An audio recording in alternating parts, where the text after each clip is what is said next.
அப்படி எப்படி இருக்கு? இந்த புளி பேர் என்ன?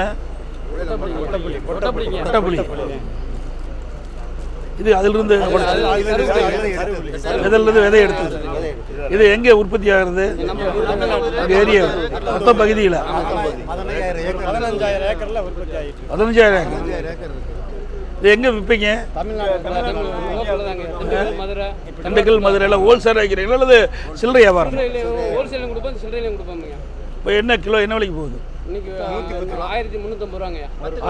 10 கிலோ 70 ரூபா.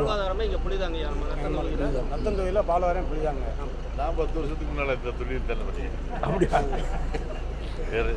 நிறைய புளி பதிக்கும். இந்த மாதிரி இருக்கிறத வாங்கி இந்த மாதிரி இப்போ தயார் பண்ணுறது, அதை உடச்சி விதையை எடுத்துட்டு இந்த நாரையும் எடுத்துட்டு இதே அதே புளி தான். இந்த விதை இது எதுக்கு யூஸ் ஆகும், பயன்படுத்துவாங்க? இதுதான். இது என்ன கிலோ என்ன விலைக்கு விற்பீங்க? கிலோ 35 ரூபா.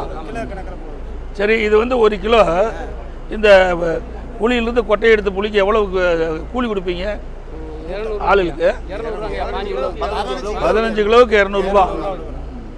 இதிலிருந்து விதை எடுத்து இது மாதிரி விதை எடுத்த புளிக்கு இப்போ 15 கிலோவுக்கு 200 ரூபா. புளி அளவுக்கு நலவாரி அமைச்சு கொடுங்கய்யா. இப்போ என்ன இது என்ன உடனுக்குடன் விற்றுருவீங்களா அல்லது இருப்பு வச்சு வைப்பீங்க? இருப்பு வச்சு சீசனில் வந்து இருப்பு கொஞ்சம் சவதமான நேரத்தில் இருப்பு வைக்கிற மாதிரி. எவ்வளோ நாளைக்கு இது இருப்பு வச்சுருக்க முடியும்? ஒரு வருஷம் வச்சுக்கலாமையா. இல்லை ஏசி கூட வைக்கணுமா சாதாரண? ஏசியில் தான் வைக்கலாம். அது நீங்கள் கூட நீங்களே வச்சுருக்கீங்களா? இல்லைங்க, ஐயாட்ட வாடகை தாங்க பிரைவேட்டில் இருக்குது. கவர்மெண்ட்டில் அமைச்சு கொடுத்தா எங்களுக்கு பேர் உதவியாக இருக்கும். கொஞ்சம் சீசன் நேரத்தில் குளிர்பதன கிடங்கு வேணுங்கிறீங்க? ஆமாங்கய்யா. சரி, ரைட், வாழ்த்துக்கள். சரி, கொஞ்சம் ஒதுங்க.